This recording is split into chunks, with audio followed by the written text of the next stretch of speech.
여러분 안녕하세요. 동글동글 동화나라입니다. 오늘도 동화 들으시면서 편안한 시간 되시기 바랍니다. 멍텅구리 도깨비. 깊은 산골 오두막집에 가난한 농부가 살았어요. 농부는 자기 땅이 없어서 남의 집 일을 해주고 품삯을 받아 겨우겨우 끼니를 이어가는 형편이었죠.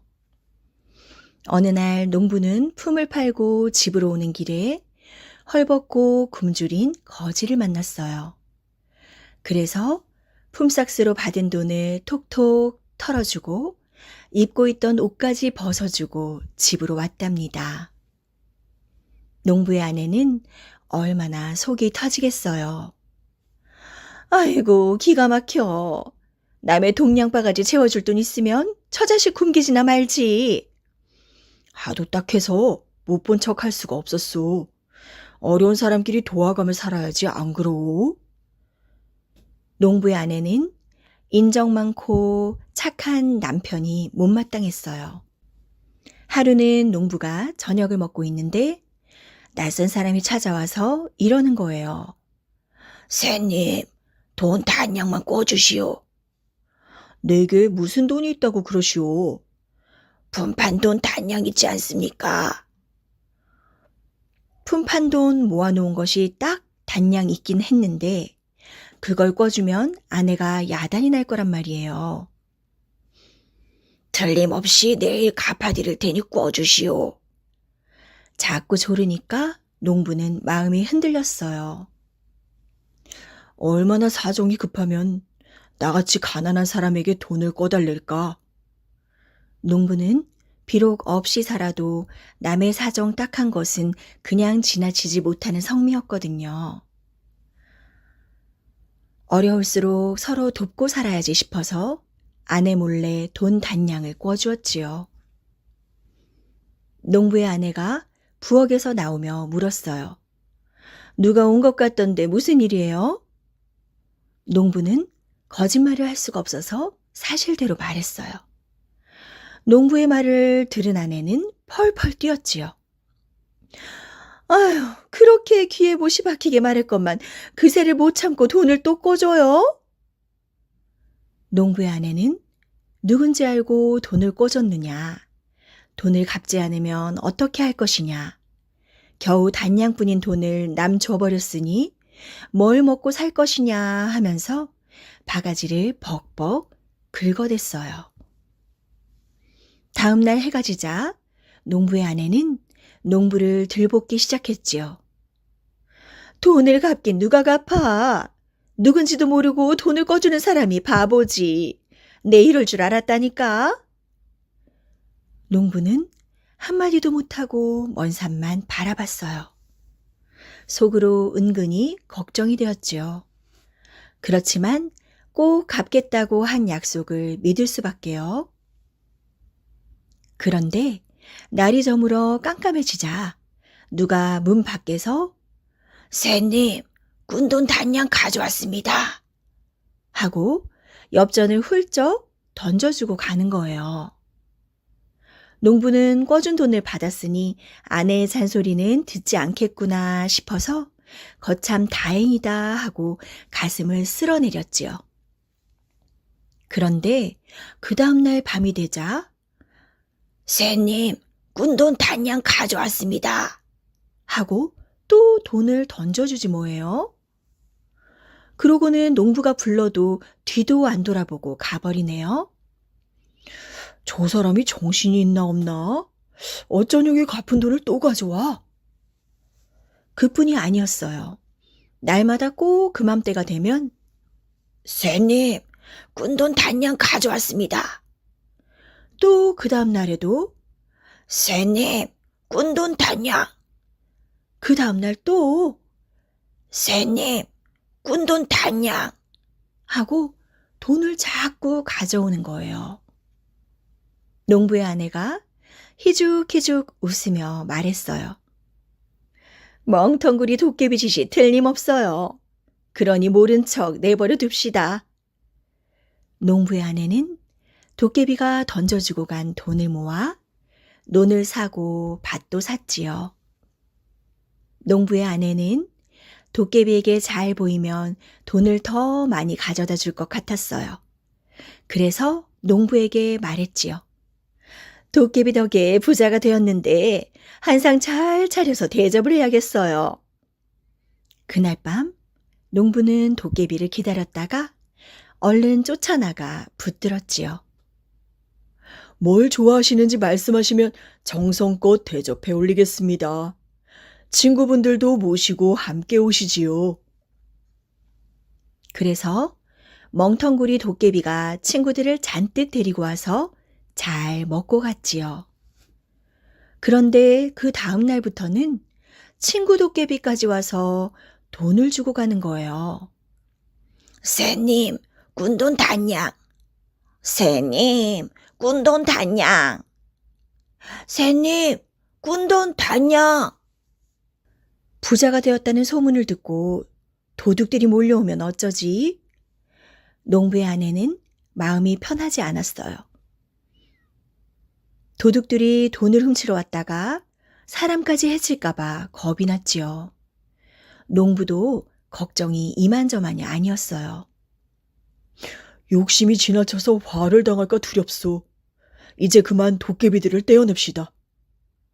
쇠뿔도 당김에 빼랬다고 당장 그렇게 해요. 아내도 걱정이 되었는지 맞장구를 쳤지요. 다음 날 농부가 도깨비를 기다렸다가 집 안으로 불러들여 슬쩍 떠보았어요. 도깨비님은 세상에 부러운 것도 없고 무서운 것도 없을 테지요? 나는 죽은 망아지가 제일 무섭다오. 그러는 새님은 뭐가 제일 무섭소? 전에는 돈벼락 맞는 게 소원이더니 이제는 돈이 제일 무섭습니다. 다음 날 아침 농부는 죽은 망아지를 대문 기둥에 매달아 놓았어요. 그날 밤 도깨비들이 농부의 집 앞에 왔다가 죽은 망아지를 보고 놀라 넘어졌지요. 도깨비들은 너무 화가 나서 달아나면서 돈을 마구마구 던졌어요. 돈이 제일 무섭다고 했지. 얘따 돈 받아라. 돈 받아라. 돈 받아라. 그러고 달아난 도깨비들은 다시는 농부집에 얼씬도 하지 않았대요. 도깨비에게 돈벼락 맞은 농부는 옛날처럼 가난한 사람들을 도와주며 알콩달콩 행복하게 잘 살았답니다. 바보와 올랑쫄랑 푸드득. 옛날 어느 마을에 댕기머리 덜렁거리며 늘 웃고 다니는 바보 총각이 살았어요. 누가 와서 발로 냅다 정강이를 걷어차도 화를 내는 법이 없었지요. 부모가 방구들이 꺼져라 한숨을 쉬어대도 바보는 돌아앉아 히히 웃기만 했지요. 잎이 나도 웃고 꽃이 져도 웃고 바람이 불어도 웃고 비가 와도 웃고 바보는 그저 웃는 게 일이었어요. 단오날이었지요. 처녀들이 고운 치맛자락 펄럭이며 그네를 타는 날에 바보가 그네 타는 아랫마을 처녀를 보게 되었어요. 그때부터 바보는 그 처녀만 따라다녔어요. 물 깃는 우물가에 빨래하는 빨래터에 무작정 좋아라 졸졸 따라다녔지요. 그러던 어느 날 처녀는 드디어 윗마을 바보 총각의 색시가 되겠다고 했어요. 그래서 처녀와 바보 총각은 혼인을 했지요. 얼마나 기쁘고 좋았을까요? 새신랑 아버지는 덩실덩실 어깨춤을 추고 새신랑 어머니는 얼쑤얼쑤 장단을 맞췄지요. 바보에게 시집온 새색시는 그날로 가마솥도 반질반질, 녹그릇도 반질반질 닦고 마당에는 쌀이 비질, 툇마루에는 걸레질을 했지요. 집 안팎이 반짝반짝 윤이 났어요. 시집와 준 것만도 고마운데 새약이 파지러 난 것 좀 보구려. 바보의 부모는 며느리를 보면서 흐뭇해했지요. 하루는 부모가 바보 아들을 불러앉혔어요. 얘야, 오늘은 처가일 좀 다녀와야겠다. 장가 들고 장인 장모께 인사를 안 했으니 이 닭과 술을 가지고 장인 장모를 뵙고 오너라. 그럼 뵙고 오기만 하면 되는 거지요? 얘야, 조심 또 조심해서 다녀오너라. 서방님, 조심해서 다녀오세요.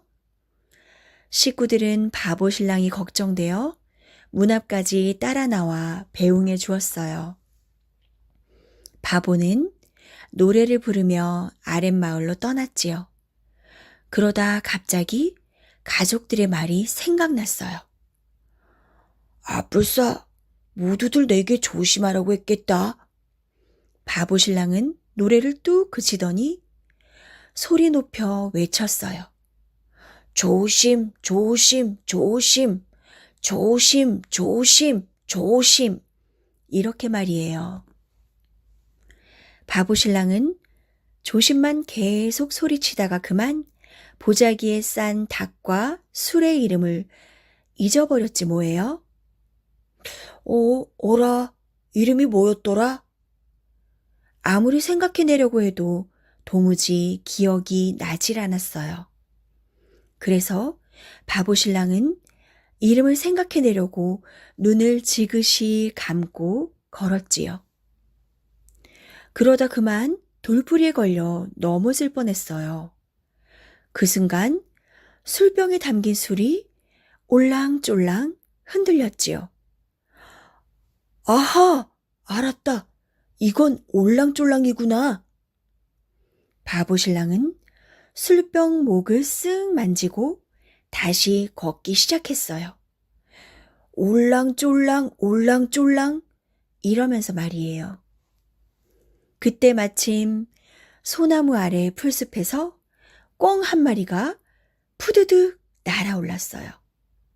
그러자 바보 신랑은 닭을 툭 치며 말했어요.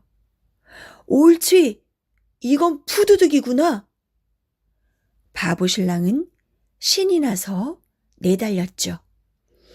올랑졸랑 푸드득, 올랑졸랑 푸드득 이러면서 말이에요. 작은 시내를 건너 이윽고 처가에 닿았지요. 자네 왔는가? 사위를 본 장인과 장모가 반가워하며 대도를 딛고 마당으로 내려섰어요. 바보 신랑은 술병과 닭이 든 보따리를 높이 쳐들고 의기양양하게 웃으며 말했지요. 자, 이걸 보세요. 이건 올랑졸랑이고 이건 푸드득입니다. 이제 올랑졸랑과 푸드득을 보셨죠? 하더니 몸을 휙 돌려 가려고 했어요. 장인이 사위의 소매자락을 끌어당겼어요. 여보게 오자마자 돌아서다니 말이 되는가? 인사도 하고 얘기도 좀 찬찬히 나누다 가게. 그러자 바보 신랑이 말했어요. 안 돼요, 안 돼. 우리 부모님께서 그러셨어요. 장인 장모께 올랑졸랑이와 푸드득을 뵈라고요. 보여드렸으니 이제 좀 가야 해요. 글쎄 바보 신랑은 뵙고 오라는 말을 보이고 오라는 걸로 생각한 거예요. 바보 신랑은 술병과 닭 보따리를 든 채 다시 집으로 돌아갔어요. 올랑졸랑 푸드득, 올랑졸랑 푸드득 이러면서 말이에요. 그러니 뭐 어쩌겠어요. 장인 장모는 미워도 내 사위, 고와도 내 사위. 부모는 바보라도 내 아들, 전치라도 내 아들. 색시는 잘나도 내 신랑, 못나도 내 신랑 이러면서 모두들 그냥 좋게 좋게 생각했어요. 그래서 바보는 벙실벙실 웃으며 잘 살았답니다. 가는 새끼줄, 굵은 새끼줄. 옛날 깊은 산골 마을에 복동이와 길동이라는 아이가 살았어요. 둘은 어찌나 친하던지 뒷동산에 나무하러 갈 때에도 냇가에 멱을 감으러 갈 때에도 꼭꼭 붙어 다녔어요. 어쩜 저리도 사이가 좋을까? 꼭 형제 같아. 마을 사람들이 모두들 복동이와 길동이를 칭찬했어요. 그러나 두 아이네 집은 무척 가난했어요. 옷은 누덕누덕 기워 입고 집실은 떨어져서 너덜너덜했지요. 쫄쫄 굶는 날도 많았지만 복동이와 길동이는 매일매일 웃고 살았어요. 큰일 났어. 쌀독이 텅텅 비었어. 그래서 두 아이는 머슴살이를 하기로 결심했어요. 복동이와 길동이는 건너마을 김대감집을 찾아갔어요. 3년 동안만 머슴살이를 시켜주십시오.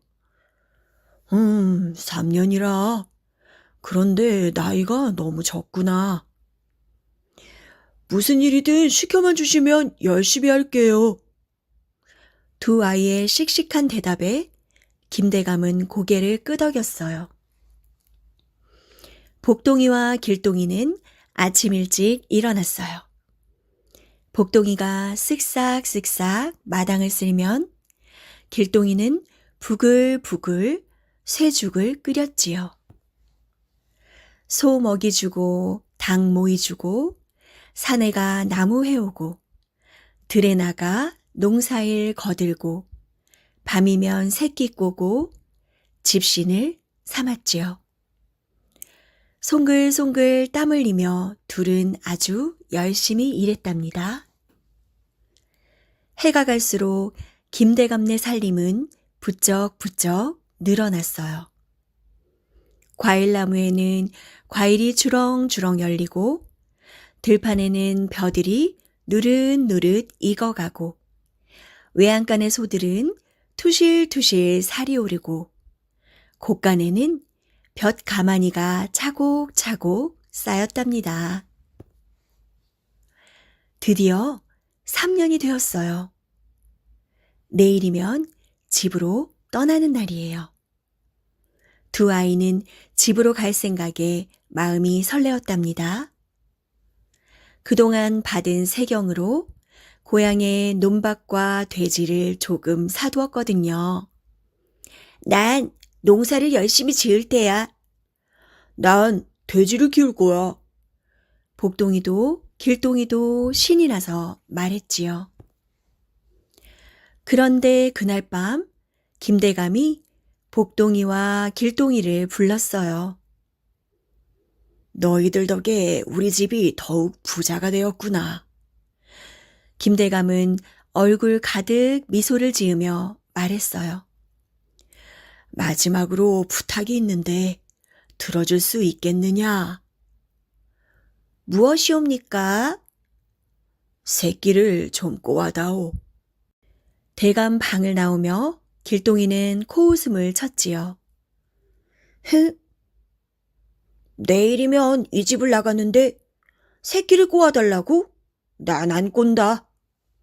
길동이는 화가 나서 이웃집으로 놀러갔지 뭐예요. 하지만 복동이는 밤늦게까지 새끼를 꼬았어요. 대감님의 마지막 부탁인데 정성껏 꼬아야지. 그래서 다른 때보다 더 촘촘히 꼬았어요. 밤이 이슥해져서야 길동이는 촐랑촐랑 집으로 돌아왔어요. 복동이는 쿨쿨쿨 잠을 자고 있었죠. 복동이가 꼬아놓은 새끼를 보자 길동이는 후회가 되었어요. 그제야 길동이는 부랴부랴 새끼를 꼬기 시작했어요. 어쩌나 시간이 없네. 그래서 다른 때보다 더 성기성기 꼬았지요. 아침을 알리는 수탉의 울음소리가 들렸어요. 복동이와 길동이는 길을 떠날 채비를 했지요. 저희들이 꼰 새끼입니다. 참 기특한지고 마지막까지 내 부탁을 들어주다니. 김대감이 활짝 웃으며 말했어요. 자, 나를 따라오너라. 김대감이 두 아이를 데리고 간 곳은 광이었어요.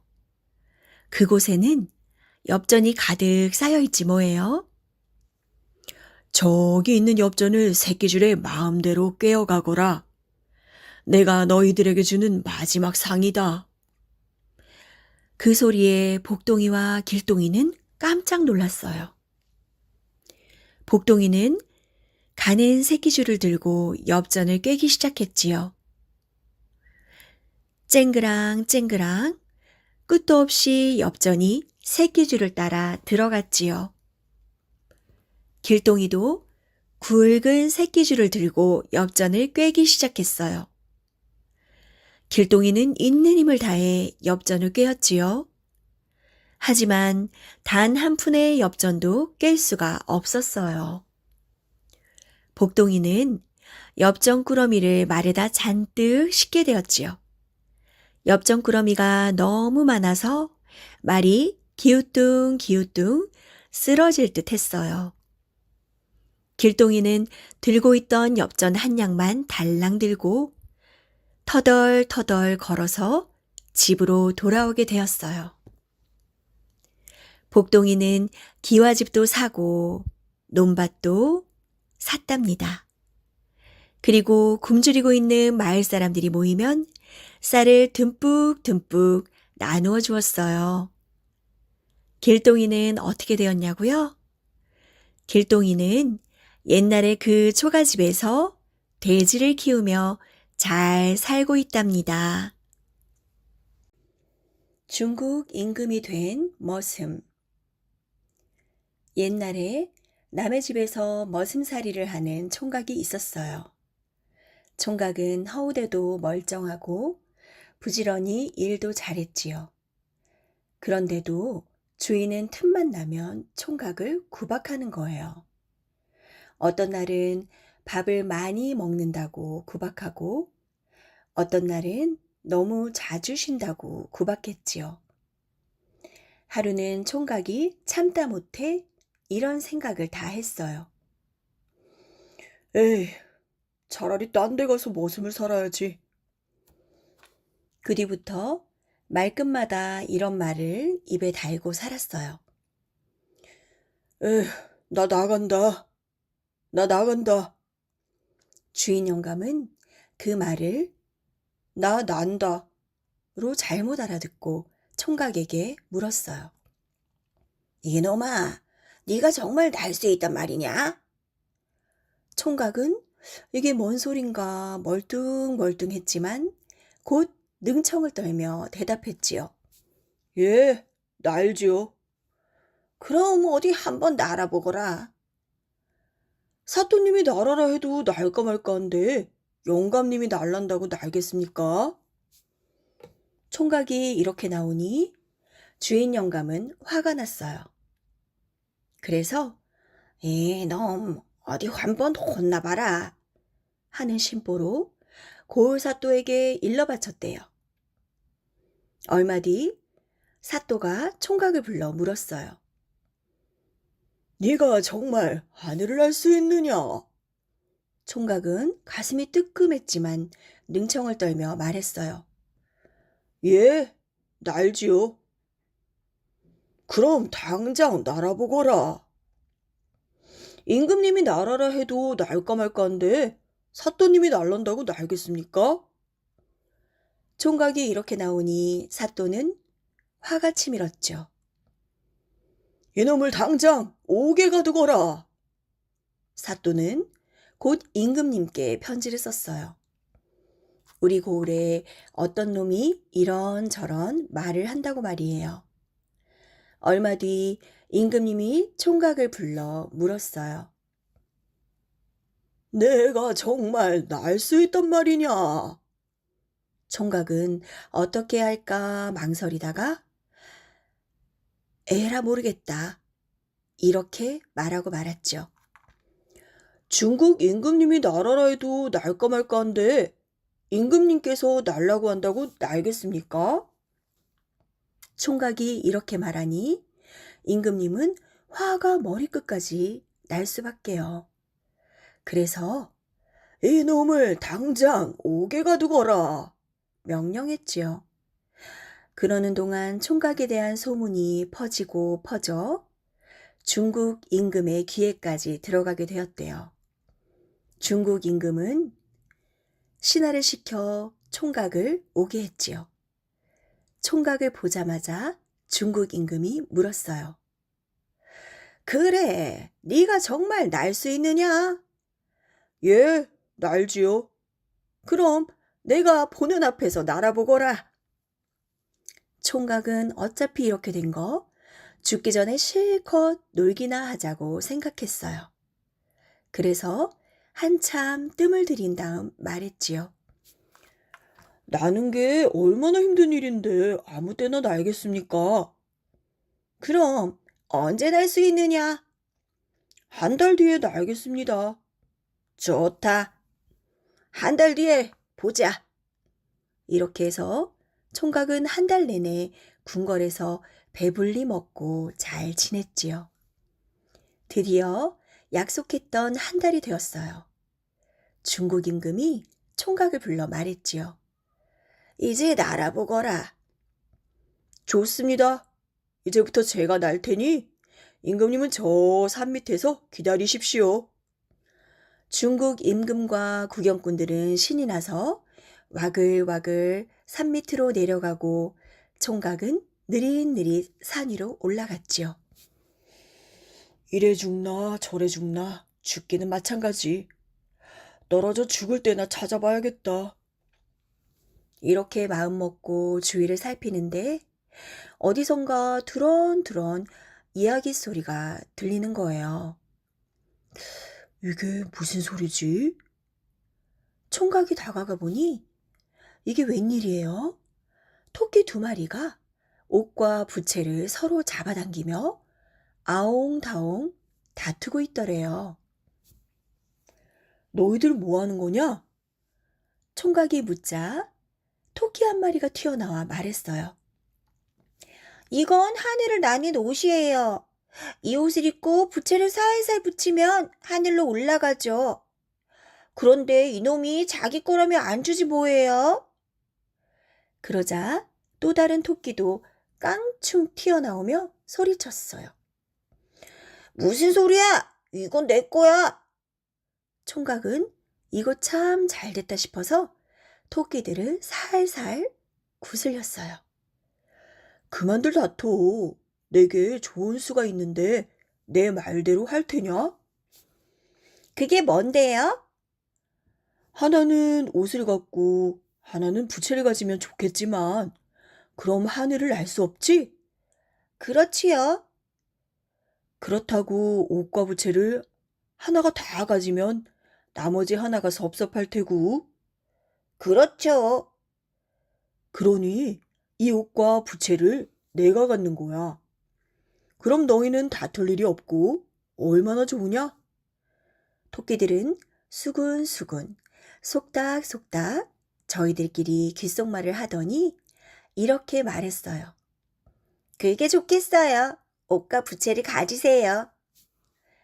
총각은 신바람이 나서 얼른 옷을 입고 부채를 슬슬 붙여보았어요. 그랬더니 정말 몸이 두둥실 하늘로 떠올랐지요. 우와, 나 난다. 나 난다. 그런데 어떻게 해야 내려가는 거니? 총각이 소리치자 토끼가 대답했어요. 부채를 한쪽씩 접으면 돼요. 총각은 부채를 한쪽씩 차곡차곡 접으며 중국 임금이 기다리는 곳으로 내려갔어요. 중국 임금은 눈이 등잔만해져서는 총각에게 물었어요. 여봐라, 나도 한번 날 수 있겠느냐? 그러시지요.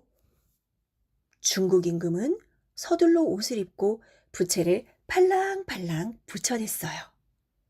그러자 몸이 두둥실 하늘 높이 올라갔지요. 이야, 난다, 날아! 중국 임금은 신이 나서 자꾸자꾸 부채를 붙여댔어요.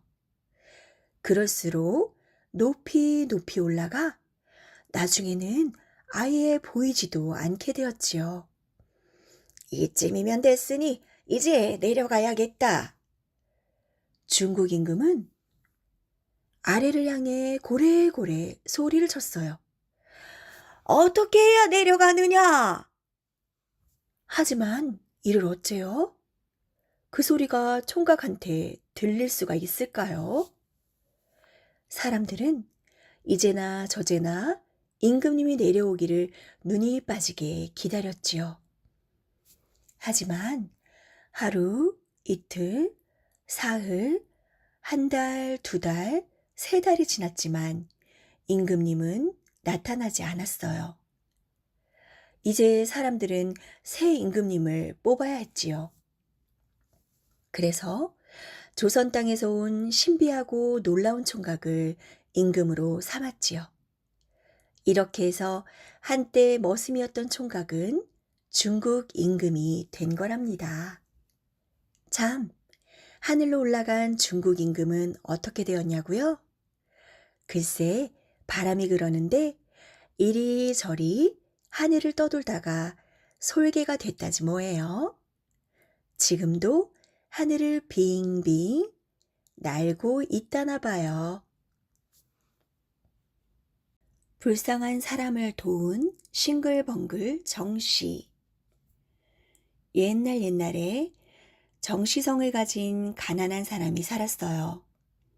그런데 이 사람은 항상 싱글벙글 웃고 살았대요. 먼 길을 가다 소나기를 만나 옷이 다 젖어도 호호호 시원하게 참 잘도 쏟아지는군. 도둑고양이가 제사상에 올릴 생선을 물어가도 그놈 모처럼 배부르게 먹겠구나 허허허 하고 그저 웃고 말았대요.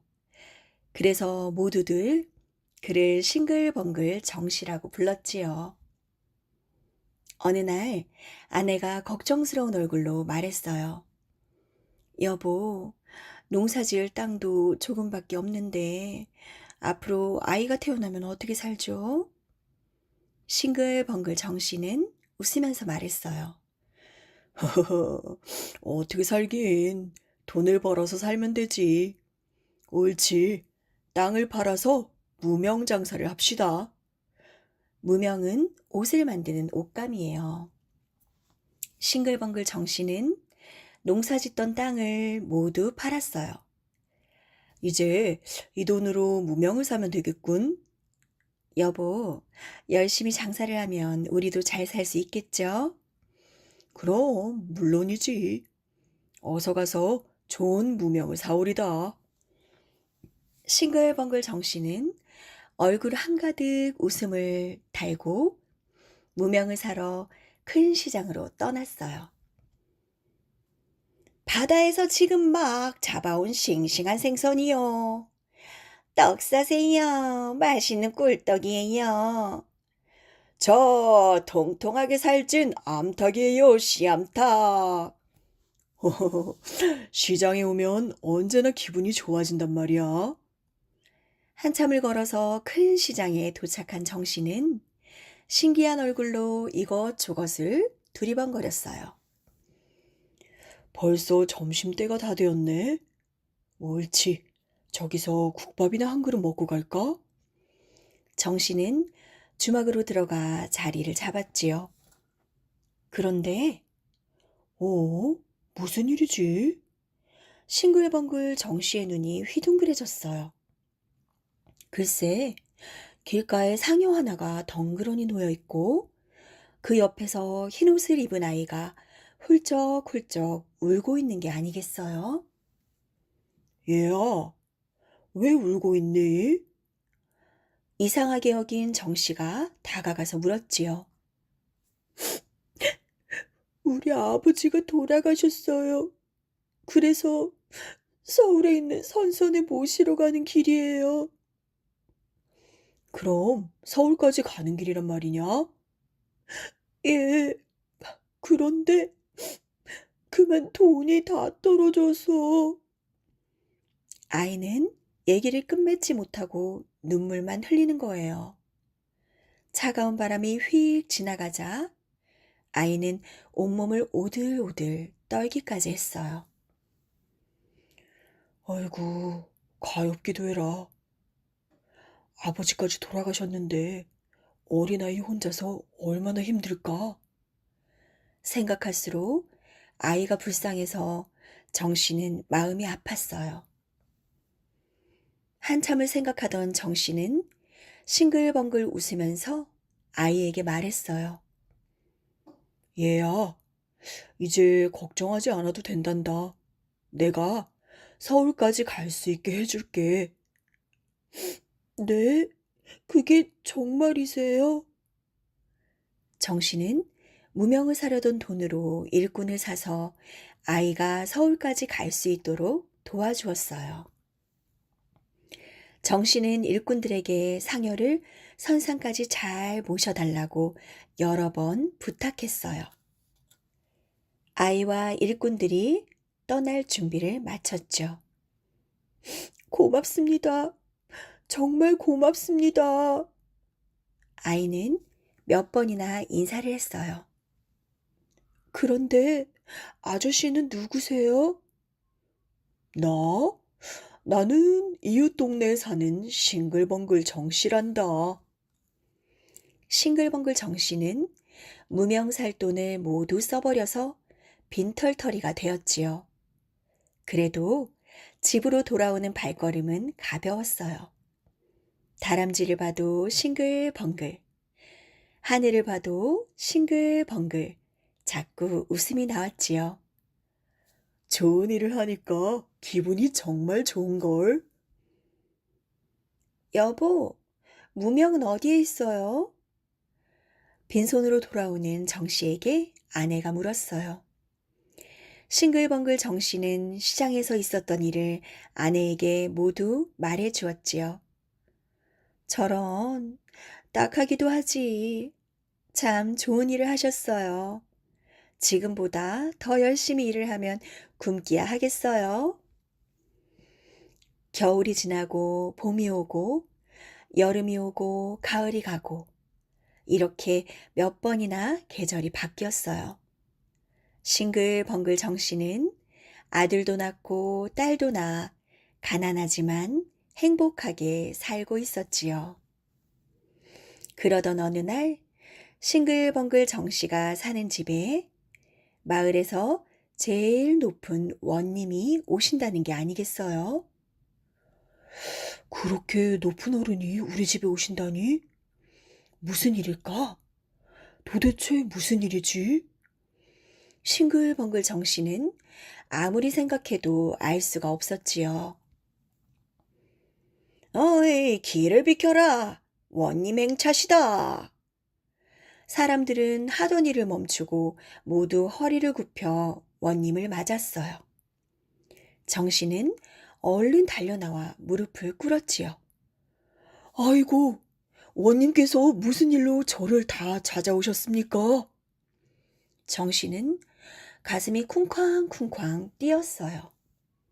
그런데 원님이 싱글벙글 정씨를 보더니 가마에서 내려 절을 하는 게 아니겠어요? 아니, 이게 무슨 일이람? 마을 사람들이 수군수군 댔지요. 저를 모르시겠습니까? 몇 년 전 돌아가신 아버님을 모시고 서울로 가던 바로 그 아이랍니다. 예? 뭐라고요? 싱글벙글 정씨는 깜짝 놀랐어요. 은혜를 갚기 위해 열심히 공부했습니다. 이제야 은혜를 갚을 수 있게 되었군요. 원님은 정씨에게 아주 많은 선물을 주었지요. 이제 싱글벙글 정씨는 큰 부자가 되었어요. 그리고 진사라는 벼슬까지 받게 되었지요. 그 사연을 알게 된 마을 사람들은 싱글벙글 정씨를 이제 맘씨 좋은 정진사라고 불렀대요. 맘씨 좋은 정진사는 언제나 싱글벙글 오래오래 행복하게 살았어요. 황금보다 더 좋은 친구. 옛날 어느 작고도 작은 마을에 더듬이와 뱅뱅이가 살았어요. 더듬이는 항상 두 손을 더듬더듬 거렸지요. 왜냐하면 장님이었거든요. 뱅뱅이는 벌떡 일어나서 성큼성큼 걷지를 못했어요. 왜냐하면 제자리만 뱅뱅 도는 안전뱅이였거든요. 그러니 둘 다 얼마나 답답했겠어요. 그래도 둘은 씩씩하게 살았대요. 봄비가 보슬보슬 내리는 어느 날 아침, 더듬이가 개울을 건너는 길이었어요. 두 손을 휘휘 저으면서 기우뚱기우뚱 비틀비틀 돌다리를 겨우 건너고 있었지요. 그러다가 그만 물에 풍덩 빠지고 말았지 뭐예요. 그걸 본 뱅뱅이는 마음이 아팠어요. 가엾은 더듬이 물에 흠뻑 젖고 말았네. 다음 날은 봄 햇살이 따스하게 쏟아져 내렸지요. 동네 아이들은 언덕으로 꽃 구경을 가기로 했어요. 더듬아, 우리가 손잡아줄게. 같이 갈래? 그래. 참, 뱅뱅이도 데려가자. 안 돼. 뱅뱅이는 걸을 수가 없잖아. 더듬이는 아이들 손에 이끌려가면서 자꾸자꾸 뒤를 뒤돌아보았죠. 뱅뱅이도 같이 갈 수 있으면 얼마나 좋을까? 아, 맞아, 그거야. 더듬이가 갑자기 무릎을 탁 쳤어요. 그리고 휘적휘적 뱅뱅이를 찾아갔지요. 뱅뱅아, 내가 너의 튼튼한 다리가 되어줄까? 그러면 어디든지 갈 수 있을 거야. 좋아. 그럼 나는 너의 눈이 되어줄게. 그러면 무엇이든 볼 수 있지? 더듬이가 뱅뱅이를 훌쩍 업었어요. 이제 둘이 한 몸이 되어서 한 사람은 눈이 되고 한 사람은 다리가 된 거지요. 자, 어디로 갈까? 응, 앞으로 성큼성큼 가다가 오른쪽으로 휙 돌아서 개울을 깡충 건너면 돼. 더듬이는 뱅뱅이의 말대로 앞으로 성큼성큼 가다가 오른쪽으로 휙 돌아서 개울을 깡충 건넜어요.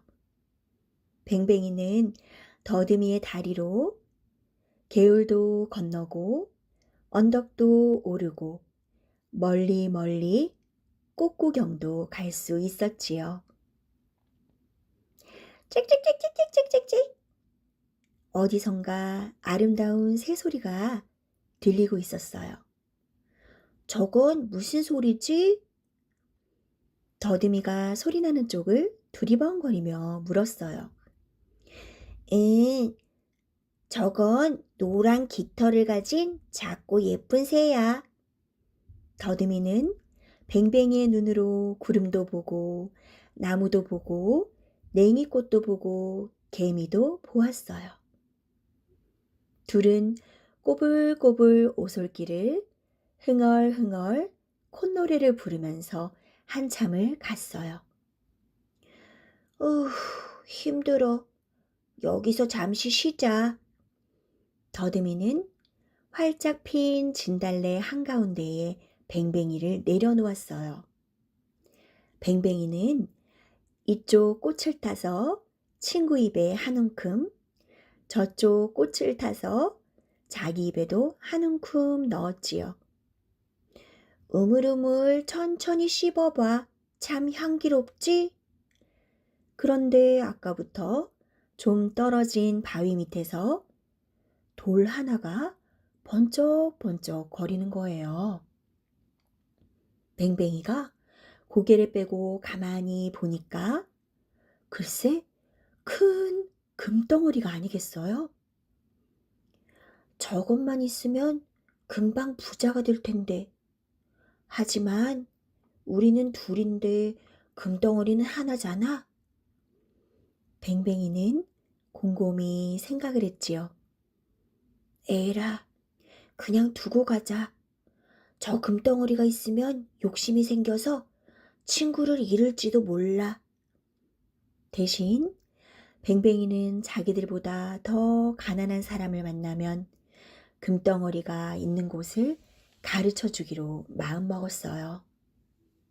둘은 다시 한 몸이 되어서 산길을 내려왔지요. 한참을 가다 보니 왁자지껄한 시장이었어요.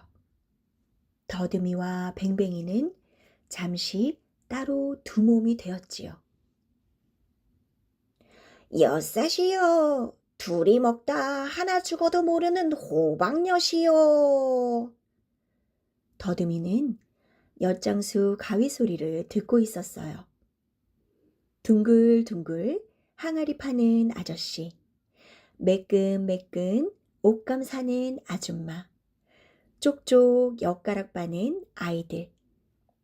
뱅뱅이는 여기저기 사람들을 구경했지요. 그러다가 뱅뱅이는 마침 거지 하나를 보았어요. 꼬질꼬질한 옷에 너덜너덜한 집신, 비쩍 마른 얼굴을 보니까 자기들보다 훨씬 더 불쌍한 사람 같았지요. 그래서 거지에게 소곤소곤 속삭였지요. 저 산 고갯마루 큰 바위 밑에 금덩어리가 있어요. 금이라고? 나를 놀리는 거냐? 에이, 못된 녀석 같으니라고. 거지는 오히려 뱅뱅이에게 호통을 쳤지요. 거지는 그냥 갈까 하다가 그래도 혹시나 하고 그 바위 밑으로 가보았어요. 그런데 정말 둥글둥글 누런 것이 번쩍번쩍 하는 게 아니겠어요? 정말 금덩어리잖아.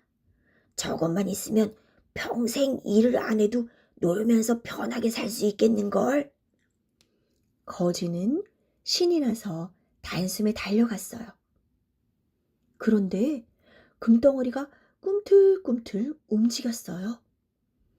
가까이 가보니 글쎄 큰 구렁이 한 마리가 또아리를 틀고 혀를 낼름낼름거리고 있지 뭐예요. 아이쿠 깜짝이야. 구렁이잖아.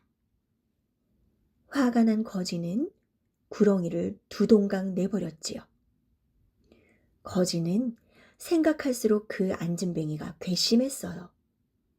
그래서 헐레벌떡 산을 내려왔지요. 그리고 뱅뱅이를 찾아 등을 철썩철썩 때렸어요. 여놈, 내 눈에는 구렁이가 금덩어리로 보이냐? 요 거짓말쟁이! 거짓말이 아니에요. 분명히 금덩어리였어요. 그럼 가서 봐. 두 동강 난 구렁이가 있나 황금이 있나?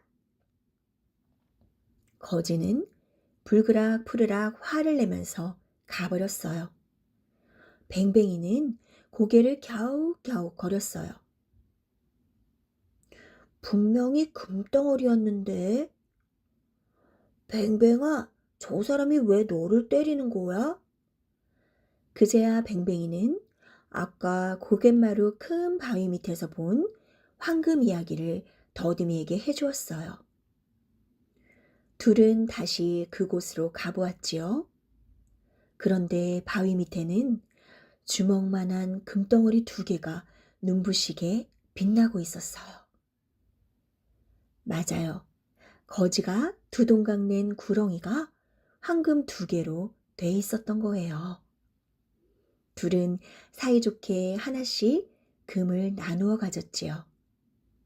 그리고 서로의 다리가 되고 눈이 되어 도란도란 이야기를 하면서 타박타박 산길을 내려왔답니다.